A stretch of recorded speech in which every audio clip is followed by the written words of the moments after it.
Hi everyone, I'm Bree Royce, the editor-in-chief of MassivelyOP.com, a blog that covers all kinds of MMORPGs from the newest all the way back to the oldest. And the oldest is what I'm going to be showing and talking about today, and that's Ultima Online. Now, several of our loyal readers have inquired about this game over and over because I keep mentioning it on the Massively OP podcast, because I still play it even all these years later, and they want to take a look without downloading it themselves. I did consider streaming, but ultimately I'm so much better at playing when I'm not talking, and so much better at talking when I'm not playing, so I thought a video would work much better. So first, let me tell you a little bit about the game itself. It originally came out way back in 1997, so that means it just turned 19 in September, believe it or not. I was just a kid when it came out and first got into it, so it was actually my very first MMORPG, my first online game, period, really. In a nutshell, it's a skill-by-use persistent world sandbox, and persistent world is the word we would have used back then, not sandbox. So it basically is one of those games, those MMOs, in which you can do pretty much anything you want. You have a skill template, and you pick whatever skills you want, combat skills, non-combat skills, and then you kind of just play. There's no leveling system where you have to get to the end game. That's not a thing. There are some dungeons, there's a housing system. You can see me playing in my house right now. I'm literally just going around through it right now. There's tons of crafting. There's a really hardcore like a consumables kind of system and wearables system in the game. It's the kind of game where you are more like living in the game as opposed to playing through content. So it definitely falls on the sandbox, not the theme park spectrum. One thing I should really note here is that I am playing in the enhanced client.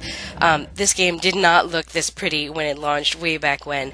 It has actually gone through a whole bunch of client changes through the years. I think this might be, let's see, there's the original 2D client, and then they put out the Third Dawn client, and then they put out Kingdom Reborn, and then was there another one in between Kingdom Reborn and this one? I don't even remember anymore.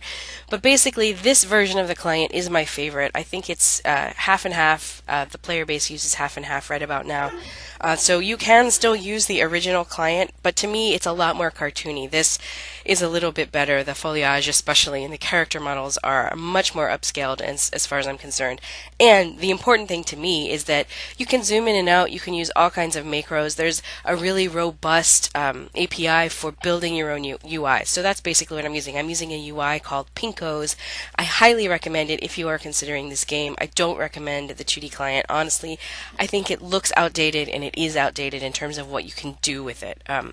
So just a word of warning there. I'm not using something that's default, which is why it might look a little different. Another thing I wanted to note is that this is not my original account or my original shard. I actually started out on the Great Lakes server, and a couple of years into the game, after we were kind of fizzling out and moving on to other games, my then boyfriend, and now my husband, and another friend of ours, we decided to sell our accounts, and we actually sold our accounts for about $1,800 on eBay back when, that was something eBay did and something EA completely allowed. So we made a ton of money, a ton of profit off of those original accounts and all the houses that were attached to them. So right now we're playing on new accounts that we had to purchase to get started again a couple years later, because we just couldn't keep away from this game. There's just something special about it. So now we're on the Atlantic server if anybody wants to come say hello. Well, not right this second, but you know what I mean. So as the video has been going along here, I've basically been showing you my house. I only get one, like I said, there's only one per account. And I'm cleaning up my front yard because those stupid snakes keep spawning in the jungle. So houses are really cool, and I think they are one of the best things about this game, even though you're probably thinking, what, Bree, that looks like pixelated crap. The truth is that these are really customizable and really cool. So I've kind of been walking you through just a little bit if you've been actually squinting at the screen to see what I'm doing. I showed you the gardening system, actually, because all those little flower beds are they're plants, and that's one of my main hauls. I sell a lot of plant resources along with a lot of dyes. That's kind of my thing.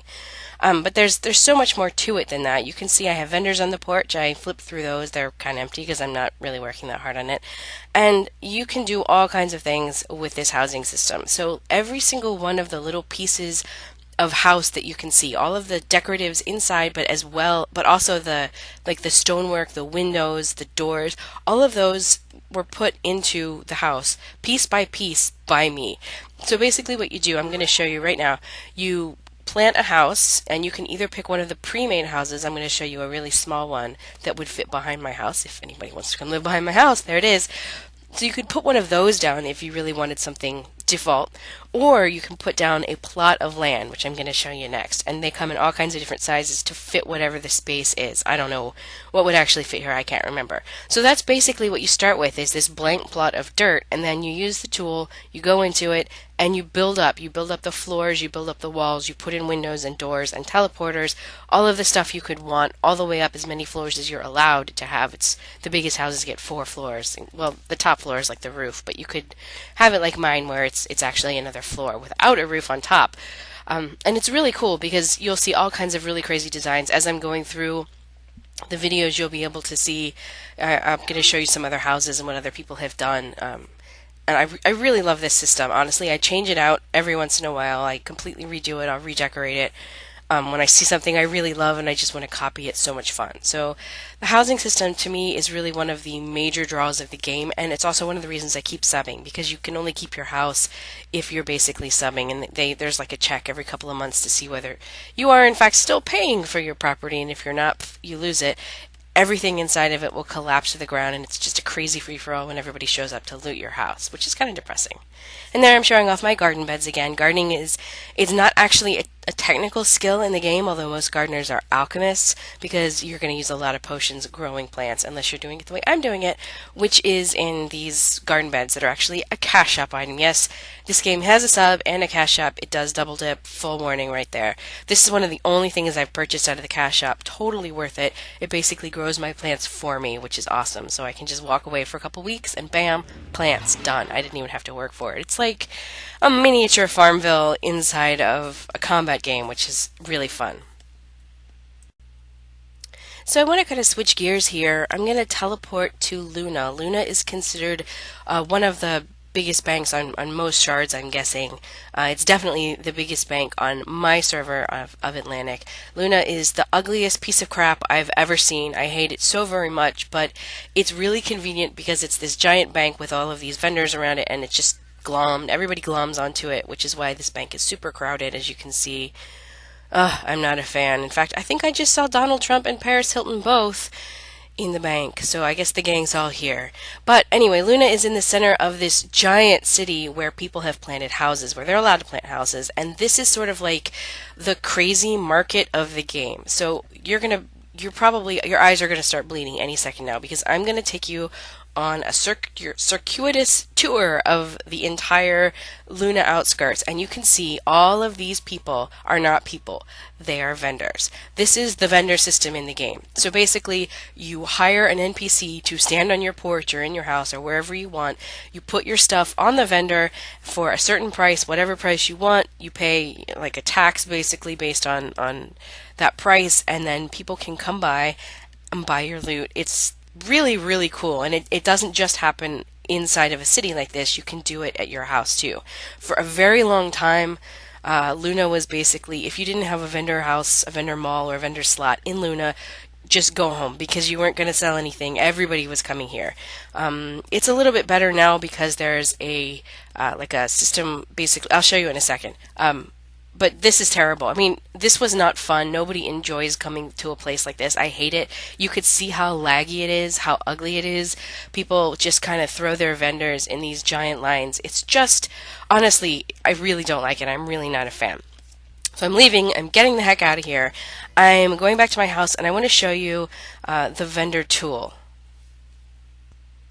So basically what it does is allow you to search all of the vendors on the entire server for what you're looking for, keywords, stats, whatever, price, that kind of stuff. And you search, you run the search. It takes a little while, unfortunately. It's a little bit laggy, and then it'll pop up all of the stuff that meets those criteria, and then you can basically create a map to that spot and instantly teleport to it to buy it. It is really cool. If you guys played Star Wars Galaxies, you're thinking, what? Star Wars Galaxies had that in 2003, and this just showed up, I believe it was last year, and it's still kind of clunky. But this is so good for the health of this game. It basically meant that you don't have to be in Luna anymore to sell your stuff, or in Zento or any of the other hotspots. old school crossroads, right? Actually, nobody even goes there anymore. That's sort of the problem, is that Luna was just this awful hub. So the hubs have kind of gone away. I don't know why you would go to Luna and click on all the vendors anymore when you could just open up the vendor search, find exactly what you're looking for, and get the cheapest prices to boot, which is the important part to me anyway, and just instantly teleport there and get your stuff. I really love this system. Big fan. Shopping is a really big deal in this game. Crafting, vending, trading in general. The rares market is kind of through the roof in terms of there's stuff in the game that no one else has ever seen. There's only like one of them because it showed up during a GM event or something. So people are constantly trading those things, and vendors are just a really huge deal. I can't even imagine the game without them. So here I've ported to the U Moongate, and I'm kind of showing off what, an old school vendor mall kind of deal would look like. This is not an official city at all. Actually, we're like on the outskirts of U, pretty, at the Moongate, basically. You saw me port in, and all of these little tiny houses, some of them can have vendors. This used to be a pretty hoppin' place. It's not really so much anymore, but it kind of gives you an idea of what you can do with the housing system, because most of these houses are not default houses. They're custom houses, which, I don't know, I think it's pretty cool. I really like that system. Now, some of these, those two up toward the top there, those were definitely default houses. Same with that small stone tower there. And in fact, what I'm going to show you here in just a second is a house that is about to fall. So if you guys are watching this, the house is probably falling right about the time this video goes live. It'll say the house is fairly worn. So there's like a whole series of like warnings like this that tells you how decayed the house is, and right before it's going to fall, it'll say in danger of collapse. So IDOC, that's like a special term in this game. If something is IDOC, there are going to be people camping this place. It gets wild and nuts. Now this house might not have anything in it, so it might not even be worth the trouble. It's private, so I can't go in to poke around, but it's pretty cool. Okay, so let's change gears again. I want to show off the travel system. UO's exploration I have touted so many times as being remarkable, and it is. It has an amazing travel system, and I think those two things are connected. Basically, the ability to teleport anywhere in the world based on a rune that you have marked or somebody else has marked basically means you can be almost anywhere in the game in like a second. Just that fast. I just teleported straight from my house to this rune library in a second, and now I have access to almost everywhere in the game aside from a couple places where you can't teleport. So this is actually Goodman's Rune Library on Atlantic, in Zento in the Tukuno Islands. Goodman is no longer with us, unfortunately, and the Rune Library is maintained by, I assume, his guild or his friends. I don't actually know, come to think of it. But anyway, he originally founded this amazing Rune Library. There are, at one point I estimated how many, but let's just say thousands upon thousands of runes in this library, and it's completely public, so anybody can come in here, use the runes. They're all organized. It's kind of messy, but they're organized and categorized, so you can basically figure out where you're trying to go. If there's a specific orc fort in Feluca that you would like to go to, there is going to be multiple runes to it here. All the quest lines, all of the skill up areas that you could possibly want, it's all here, and that's really, really cool. I actually maintained my own rune library for a while. That was really fun and fulfilling, but I was on a different server, so now I don't even see the point because Goodman's is just that good. They have everything. And I really do think that the rune system, basically you mark a rune with the place where you're standing, and then you can always teleport back to it as long as you have the appropriate skill. In fact, you can also gate to it and bring other people with you. So that system just basically means I can go anywhere. I feel like I have the freedom to go anywhere. I know where I'm going. I can always leave. I don't have to necessarily plan a journey in and a journey out. I can just go and then teleport back out when I'm done. So it's actually meant that I explore in this game way more than I do in other games, because I kind of have a feel for how long it's going to take me, and it doesn't feel like it's a huge drain on my time. So I just love that. And here I'm at the top. I'm on the roof, which is actually memorial to Goodman and some other people. This has changed since the last time I was here, actually. I'm not quite sure what's up. Oh, here's a quick look at the player book system. It's a little buggy in this client, so you'll have to forgive me. But yes, this game had books at launch. Really cool stuff. So this memorial actually has statues. It has all kinds of books and poems and dedications. It's really cool. It used to have more, like, stuff in it. There used to be more, I hate to call them gravestones, but more memorial stones up here. And so I think they've moved stuff around. In fact, I'm going to show you a different building shortly that also has some more teleportation stuff in it that also has some memorials. So I think this is really cool and really sweet. A game this old, honestly, has got a lot of players who have passed, and I think it's really nice to be able to commemorate them. It's just the kind of community spirit you don't get out of, other forms of games, and MMORPGs really, really are special in that regard.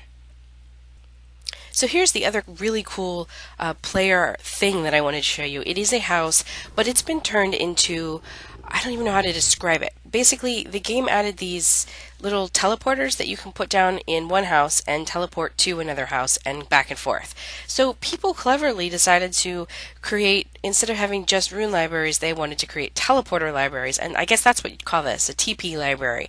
So every single one of these gray stone things allows the person to stand on it, and then they'll be instantly teleported to whatever the shop, or some of these are casinos and auction halls and fun stuff like that. Even player towns are in here, and you can see there's some memorials up against the wall, which is really cool. And then they can teleport back, so this is always like a home base. Instead of having to mark a rune to all these places, you could just mark one rune here and always keep coming back. And I'm just showing off the top. Oh, some of these crazy houses are just nuts. Why are there 9 sheds on the roof? I have no idea. But so there are basically 3 floors of these teleporters, and I think that's a really cool thing. Again, this is a very community thing. The teleporters are very valuable, so it shows a real community spirit and a sense of trust in the community that these things won't be stolen by the people who actually own the house. Just a really neat thing you can do in the game that you just don't see in a lot of other games. Okay, so I've put it back to my house so I can show you a bit more about the skill system. The skill system, I think, in UO is one of those things that sandboxes are constantly trying to copy because it works so well and it's so much fun. You can basically pick all kinds of crazy skills. There's a spirit speaking skill, so you can talk to dead people. There are several different kinds of magic. There's even lock picking and pickpocketing, so you could be a rogue. There's several different kinds of bard skills. There's more craft skills than you could fit on a single mule. It's really, really neat. So you can kind of create your own template, whatever you're trying to make. There are some common templates that people will pick, like almost everybody has a bard, almost everybody has some sort of fighter type character, but the way you can spice those characters up are totally different. Everybody gets roughly the same number of skill points, and you can just basically decide how you want to divide them up, and then you just play. Yes, you have to grind a little. There is some grinding, and it can be pretty boring, but it doesn't really take all that long compared to other games, not anymore. And then once you've got a character, you can pretty much go anywhere in the game. There are places in the game that are a lot more difficult than the place I'm going to show you next, but you know what? Grouping has always been kind of a sore spot for this game. In fact, the UO didn't even launch with groups. I'm not even making that up. You couldn't originally group. You just had to hang out. Now there are groups, and so there's a lot more group content, stuff I cannot do by myself. So that's a little frustrating to me.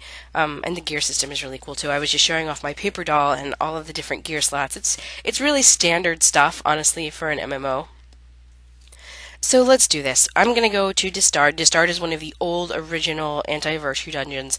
There are way better dungeons at this point. I can't do them all, and I feel pretty comfortable here, like I'm probably not going to die, so I wanted to show this off. Distard is kind of like a big open cavern with wyverns and drakes and dragons and greater dragons now, so if you haven't played since the old days, greater dragons can really kick your butt in a hurry if you're not careful. And that is actually one of the things about combat in this game that I don't really like, and I never really have. The game doesn't really... The AI has kind of always been old. It's old school. It's not very amazeballs. There's no taunting really in the game. The mobs just kind of sick onto you, and that's it. You can run away or you can kill them, or hide or that kind of thing. But you can't really get rid of aggro very well. Everything is really fast, and that's gonna sound crazy, but I don't mean twitch. I mean like so fast nobody could react to it. So the game ends up being a lot about damage and like deflection and resisting of damage because no one can really soak it very well, if that makes any sense. and it kind of means there's a lot of cheesing and jousting going on. You can see I'm actually playing my bard, so I'm provoking the monsters to attack each other, which I mean it's completely valid gameplay. I shouldn't say cheesing, but it is kind of. I'm not really fighting them; they're fighting each other, and then I'm throwing down energy vortices to basically speed their deaths. Except for that greater dragon, I am not going to be able to kill him. It would just take too long, so I'm going to keep playing. But yeah, as a melee combatant, they have a really hard time unless they're using tricks like Samurai were always really common. You picking up necromancer skills, picking up. I think the big one now is going to Mystic Magery. So there are all kinds of little templates you can pick up to try to increase your survivability, but for the most part, I've found that ranged characters are just way easier to play. My archer completely kicks butt, my bards always kick butt, and I kind of just default to those because you can get the job done, and it's so much less risky to you, even though, you just saw me get taken down more than half health by a single shot from a dragon, and I have pretty good armor on, so yeah, that's kind of the gameplay. It gets a little crazier in places like Doom or some of the champ spawns, and there are places I haven't been. Like the new patch has brought out a bunch of stuff that I flat out can't do, so I don't even really go. And I kind of content myself with some of the harder stuff in the easier section, in the old school world, like the non-expansion content. Another one of my favorite places to go is Tokuno Islands, actually, because the drops are pretty good for the difficulty of the mobs. And that's kind of what you're looking for. I mean, if you're out hunting, you're probably not hunting for skill, although sometimes you could be. A lot of people may throw their skill at home, right, and then bring it to the dungeon. And then here, they're farming for stuff. They're farming for gear or gold, or from dragons, you could be looking for hides, that kind of thing. So really, it just depends on what you're into, and a lot of people don't hunt at all. I don't really hunt very much anymore. That's kind of interesting to really think of it that way. I kind of have like all the stuff that I need, so when I play, I tend to play for merchant stuff as opposed to combat. But then most of my characters are built for combat, so if I really want to take them out and use them, I have to do it. The last kind of specialty content that I want to show off, I guess you could say, is the water going stuff. So if you're into Arcade or Black Desert and you're going, woo, ships, no one's ever done that before. Yeah, they have. You did it in 1997. They have literally have boats that long. In fact, they came out with a really cool piratey boat expansion. Gosh, maybe 2010, 2000, I don't know, sometime in there, I don't remember, and they made it even more awesome. There's quests now related to it. Actual pirates, I've been attacked by pirates before, like NPC pirates, not just PC pirates, which also exist over on the Felucca side of things, but I'm playing in Trauma right now. And primarily I use my boat for, well, I was going to say fishing, but it's not really fishing that I'm into. It's treasure hunting. So basically, you get these things called messages in bottles, and they will give you a point. So all these little points over here on my map are a place where a NPC boat sunk in air quotes, and you basically pilot your boat to it. You drop anchor, and you start fishing up the stuff. You're not going to save anybody here. You're just looting the shipwreck, and that's basically what I like to do. I make a ton of... In fact, I probably make more money doing this than I do any other gameplay in the game right now. This is one of my favorite things to do. So this is... I buy these MIBs all the time. I usually make a huge profit. You're making, I don't know, what is it, 30K? Just in coin off of the really good treasure chests. And this is not even a good character. This is my she's kind of my catch-all character. She's got fishing, and I think she's got inscription here. I'm showing my skills off. They're kind of sad, actually. Her magery isn't even capped, so this is a fairly fresh character, and I pretty much just use her for this and for plants and some other random things. So she summons her earthies and she gets to work. Now unfortunately, I didn't really get to do anything exciting on this run. When I did a run last night, I actually got attacked by some sea serpents and some other goodies while I was out fighting, and that was a lot more fun. Today, all I ended up doing was over and over and over fishing for the chest. But I'll wait for the chest. Because basically what happens is you're fishing, and every fishing attempt you have a chance of either pulling up a chest, the treasure chest, or like random crap, like a portrait, like a painting, or shoes, or a chair, or something like that, or a sea serpent, which is way better. So here we go. Got my chest. Nice big loot. There's gear in it. There's reagents in it. There's scrolls in it. There will be sometimes there are artifacts in it. Just the cash by itself is usually worth it. but all the other stuff adds up too. So, to kind of close out here, I want to talk a little bit about where Ultima Online sits in the timeline of the genre, the things it's gotten wrong, and the things that we can learn from it in 2016. And while I do that, I'm going to basically port around to some cool places in the game, some cities, some shrines, just neat things I like about the game, just so that I'm not running in circles around my house, because, that's probably what I would have done if this were a stream, so lucky you. So, when Ultima Online launched in 1997, no one really quite understood how it was going to work. There were mods, there were even some graphical mods that verged on MMOs and MMORPGs, but nothing quite like this. And I think the developers, that included Richard Garriott and Ralph Koster way back in the day, and Starlong too, if you're counting along at home, I think they were a little bit naive about what players would do in a free-for-all sandbox where there were very few repercussions placed on the players. Because that's basically what launched.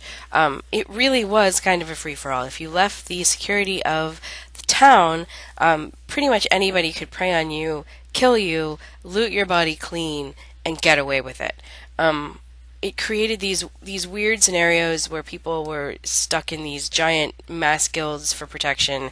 You couldn't go to a dungeon without tons of people around you, or what we called PKs, the player killers, would basically just own you. So the game kind of went through this neat transformation where, like, every couple of months EA would try something new to try to balance that system, to try to add some penalties for ganking. And they really tried a couple of different things. They tried a notoriety system, they tried a death count, basically, they tried a bounty system, they tried a bunch of different things, and none of them really worked. That was part of the problem, is that the truth was that PvEers just... When I say PvEers, what I mean is people who did not want to be ganked. So I guess you could call them Care Bears, or just normal people who they wanted to dungeon and play the game without necessarily being set upon by brigands every step they took. And that wasn't just happening outside of the cities, it also happened because thieves could basically rob you inside the cities. I knew a guy who lost a castle deed to a very good thief inside of the Britain walls. So, I mean, it was a really treacherous game for a regular old Joe to play, and that wasn't a whole lot of fun for them. So eventually what ended up happening was the developer said, look, we're done. We can't balance it.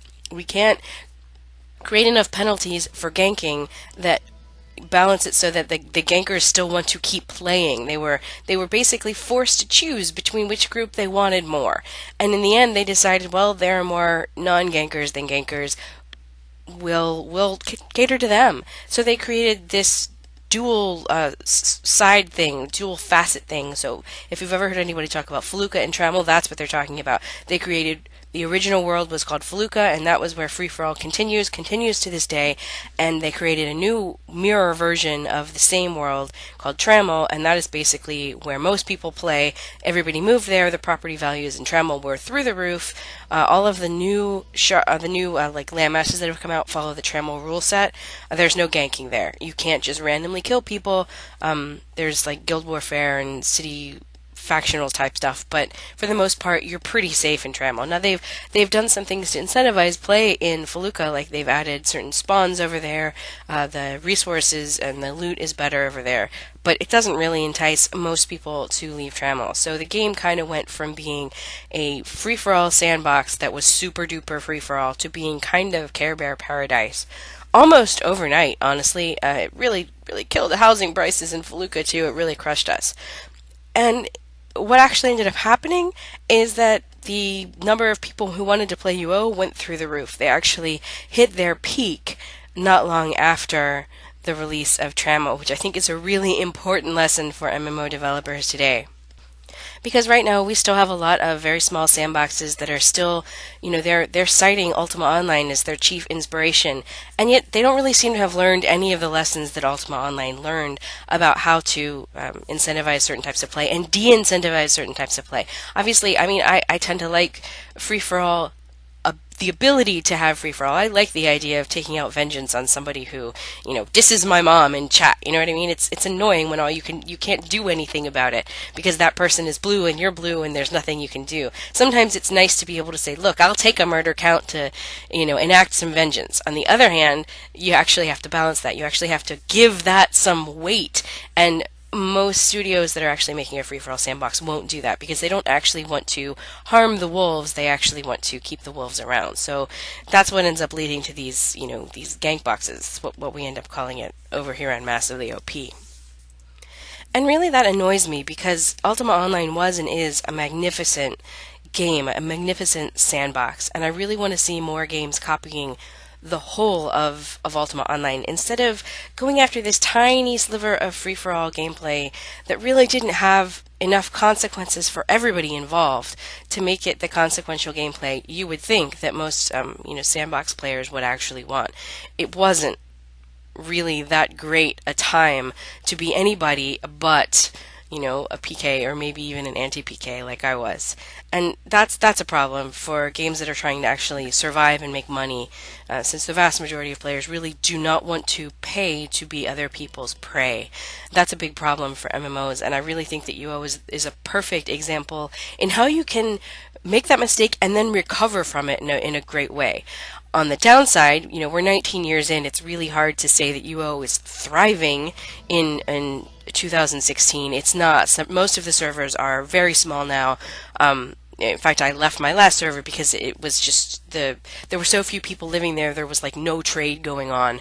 So to me, that was just like, that was over. It was the death knell. I had to move to Atlantic, and that is why I'm here. Broadsword has basically continued to develop the game. I mean, they've made some PvP additions, but for the most part, this is now a PvE kind of sandbox that just happens to have some PvP floating around in the background, if you're ever on Siege or something. So every once in a while, somebody will say, oh, I'd really like to try this, or how has it changed? Is it worth it? If you aren't already in love with this game, I don't think anything's going to change it for you. They talked for a long time about coming on Steam, but it seems like EA has really made that so it's not going to happen. So don't count on it anymore. And it's still got a sub, and they've basically said they're not going free to play. So it's not the kind of thing you can just casually do. This is a very difficult game with an old economy, and those are really hard to break into. But honestly, I think it's a really neat sandbox for people who are absolutely in love with the idea of sandboxes and don't mind the isometric look. I love it. I'm perfectly willing and happy to help anybody who actually shows up on Atlantic. That would be really fun. So that about does it for me. I think I've gotten all the rants out of my system. I've shown off all the really cool stuff that I love about my very first MMORPG ever. Drop me a note down in the comments if you liked it, if you want to see more weirdo non-writing stuff like this from me or from any of us. And if you have any questions about Ultima Online, drop those down there too. I'd love to be able to help out. Don't forget to subscribe to Massively OP's YouTube channel, follow our work on the blog, and maybe even drop us a tip on Patreon to keep us online. Later guys, Bree out.